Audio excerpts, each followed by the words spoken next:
கடைசி நாள் நைட்டு சென்னைக்கு கிளம்பணும். இந்தான்னு 12 நாள் ஆயிட்டு ஊருக்கு வந்து. அங்கே 2 நாள் அம்மா வீட்டில், இங்கே அங்கேன்னு அப்படியே போயிட்டு மன்னார்குள்ள வந்து ஒரு பேங்க் வேலை இருந்துச்சு. நானும் அண்ணனும் தான் போயிருந்தோம் தம்பியை விட்டுட்டு. தம்பி நம்மளாம் சின்ன பிள்ளையா இருக்கிறப்ப யாராவது வெளியில் போயிருந்தாங்கன்னா ஏதாவது வாங்கிட்டு வருவாங்கன்னு நம்ம நினச்சிக்கிட்டே இருப்போம்ல. அதே மாதிரி நம்ம பிள்ளைங்க நினச்சிட்டு இருக்கோன்னு சொல்லிட்டு அப்போ வீட்டில் பிள்ளைங்களாம் இருந்தாங்க. எல்லாருக்கும் வந்து இந்த போண்டா வடை அப்புறம் வந்து ஏதோ சாக்லேட் பால்னு விற்றாங்க. அதெல்லாம் வாங்கிட்டு வந்திருந்தேன். அன்றைக்கி மத்தியானம் வந்து சிக்கன் பிரியாணியும் ஃபிஷ் ஃப்ரையும் தான். தம்பி வந்து 2 நாளாகவே வந்து பிரியாணி வேணும்னு கேட்டுக்கிட்டு இருந்தான். கிளம்புன அன்னைக்கு நாள் வந்து கிருத்திகை அமாவாசையாக போயிடுச்சு. அதனால் அன்றைக்கி செய்ய முடியல. அதனால் காலையிலே சிக்கன் எடுத்துகிட்டு வந்திருந்தாங்க. அன்றைக்கி மத்தியானம் பிள்ளைக்காக அப்படியே சிக்கன் பிரியாணி ஃபிஷ் ஃப்ரை செஞ்சாச்சு. பிள்ளைங்களாம் ரோட்டில் ஸ்கர்ட்டிங் விளையாண்டுக்கிட்டு இருந்துச்சு. அதை தான் எதன் குட்டி போட்டு விளையாண்டுக்கிட்டு இருந்தார் ஈவினிங்காக.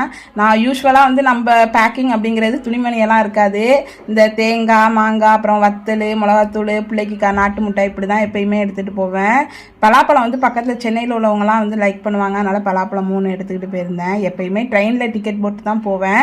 இந்த வாட்டி வந்து மாமியார் வீட்டிலேருந்து ஒரு 5 நிமிஷத்துலேயே மெயின் ரோடு இருக்குது. அங்கே பஸ்ஸு வரும், அதிலே போவோம் அப்படின்ட்டு போனால் ஏன்டா போகணுங்கிற மாதிரி ஆகிட்டு. அது 9 மணிலேருந்து பஸ் வரும்னு போய் உட்காந்துருந்தா நான் அப்பா அப்புறம் மாமியார் மாமனார் எல்லோரும் வந்து தான் ஏற்றி விட்டு போனாங்க.